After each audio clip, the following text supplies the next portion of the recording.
Well, Luke, a real statement of intent today. Yeah, I just think that on reflection, I felt that probably the last three results have not gone in terms of our performances. I felt that we should have picked up more points. So today was probably a little bit more incentive to try and get maximum points. The plan was to win. I felt we organised ourselves and set ourselves up in a manner to do so.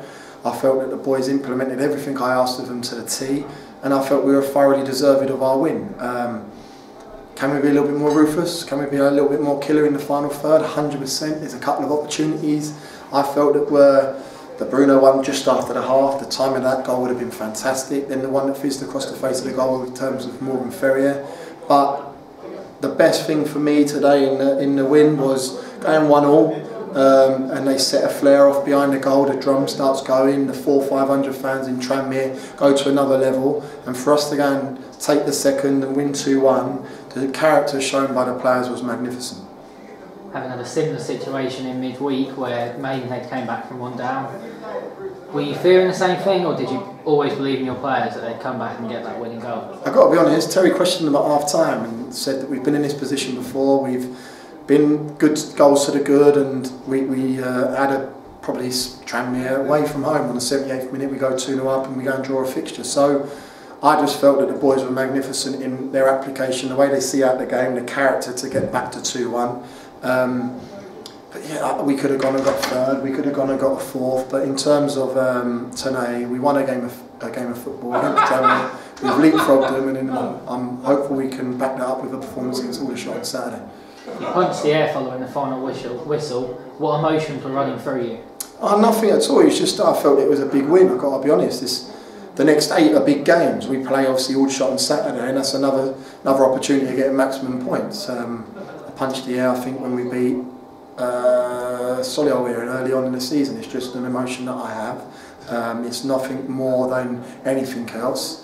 I know the importance of the next 8 games, the next 5-6 weeks for this football club, but we'll take a game by game mentality, and the focus starts on Monday that if we go and get ourselves in an area and a plan of action in terms of how we're going to go and play against Aldershot, then I'm hopeful we can get maximum points. The third in the table though, with a few results going our way today, that must be a huge boost to the dressing room. Yeah, obviously moving up to third's massive. I think that over the course of the season we deserve to be in third. I feel that we probably dropped points in areas where we shouldn't have dropped them. We've probably gained points in the Gateshead game, the Maidstone game here, that was probably more reflective of draws, but over the course of the season they balanced themselves out. The results going for us in terms of the Sutton result, in terms of the Macclesfield result, the Wrexham draw with Woking, the Aldershot draw with Chester, we can't affect that. I can't affect that. We've got to control the controllable. We've got to do what we do, and if we do that, then I have every faith in this group of players. Now to return today, and how big a difference did he make? He's massive. I think he's huge to this football club. The fact we got him on another year is massive and shows intent of where we're going as a football club. I love him in terms of his relationship with Mark Ricketts, the way they play. They've played together now, I think that's their 5th, 6th year together, so they know each other inside out. Murta brings invention, creativity, guile, but for me again, Mark Ricketts was colossal. I felt Tom Champ, the back 3 were massive today.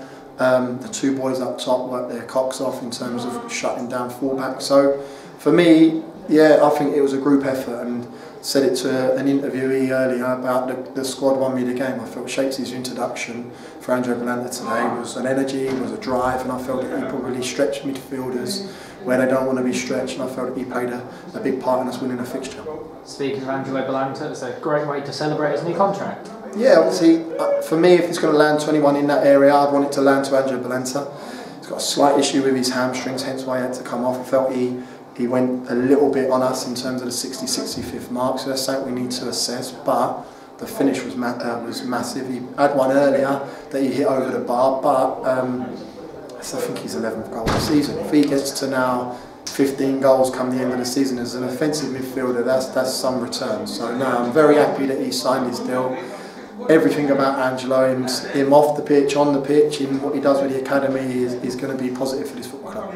And finally, it's a great boost going into Aldershot, isn't it, on Saturday? Yeah, Aldershot's another task. Aldershot's obviously They've got done by far. They've gone up to Chester, who are tough, who are fighting for their lives, and picked up a 0-0 draw. They're going to want to win, so I can imagine his intent is going to be on the front foot, play with a star that he likes to play with, and I love the style he plays with.